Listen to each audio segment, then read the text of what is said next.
Have you truly been forgiven by somebody in your life this morning? Or maybe not this morning, but really, have you thought about it? Because we have done people wrong, or people have wronged you.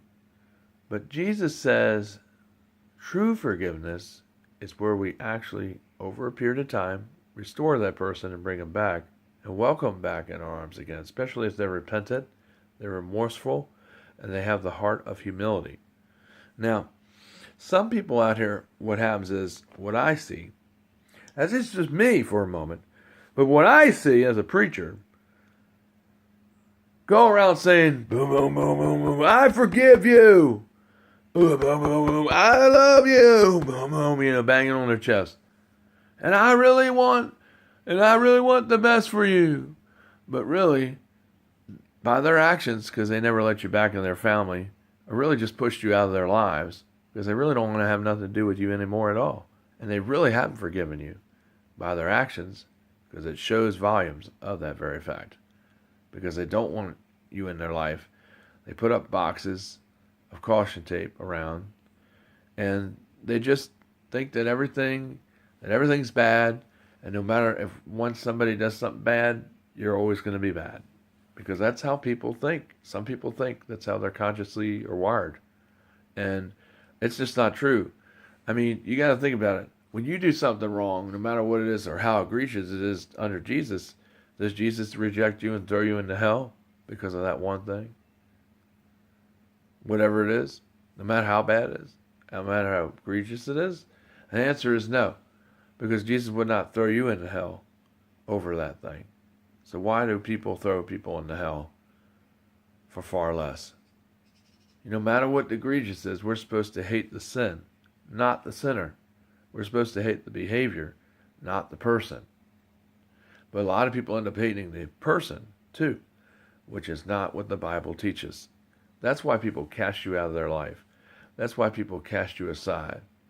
Why people don't let you come back around their kids anymore, or make things, hard for the kids as well as for other people that are involved, because they have not truly forgiven you.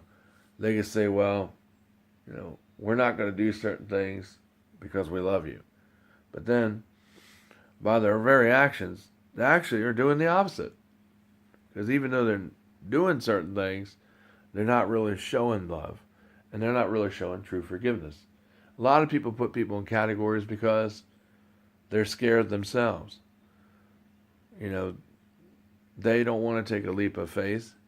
They don't believe in God. And they don't believe that, people truly change. If they really truly changed, people wouldn't be doing this to people. My God, people, wake up. Life's too short. Stop trying to be God and judge, and let God do his job the way God really does it. It's not up to us to judge our brothers and sisters. However, it is up to us to keep them accountable. It is up to us to show them support. It is up to us to be there to love them. But it's not up to us to be the judge and jury. That's God's job.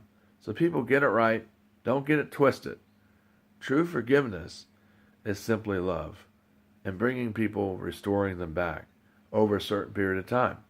Not saying we love someone with fancy words and fake speech and fake actions and attitude and pushing them out of their life and then coming up with all kinds of excuses to kind of go around. A lot of people do that too.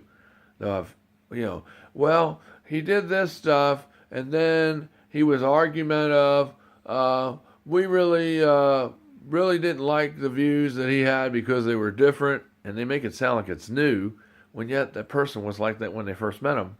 But they make it into a convenient issue. That's what I hate when people do crazy stuff like this, because that's what they do. They make it into an issue so they can have more to talk about. It's sort of like throw up, Well, let's just layer it on like paint, Let's just, we'll just add a whole lot of stuff here, spice up the story. And not only that, what makes the story interesting is that they keep changing the story. A lot of people that are like this always change the story because they want to make themselves sound good and make themselves sound like they have humility and that they are the one that's in the right, when really, by the way they're acting, they're not, because they're actually a hypocrite and being a Pharisee, because true people that are Christians restore people back. Jesus would restore that person back. They would not cast them aside. They would not throw them to the dogs.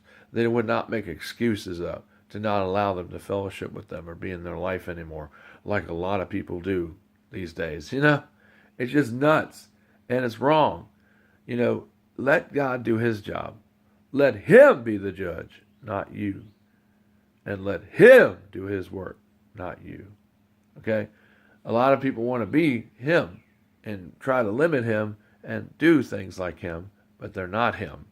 And see, I think the people that have things done wrong to them, that treat people like this way, also need a shot of humility, because they forget what humility is. Because if they had humility, they wouldn't be like this. So that's just something to think about, people. Take care. It's a preacher from New Under Church of Christ talking about true acts of forgiveness. Have you truly been forgiven by someone? By their actions. Definitely will show it. If they really forgiven you, they'll bring you back over a certain period of time. They will love you. They will restore you, because you're going to need them for the support. What's wrong with you people out here in the body of Christ? Why are you so hypocritical? Why are you so pharisaical? Why can't you have the body and love of Christ? Why can't you forgive like he does? When God forgives you for far more, why can't we forgive our fellow Christians the same way God really does? Think about it. Think about it. See you later. Bye. Shalom.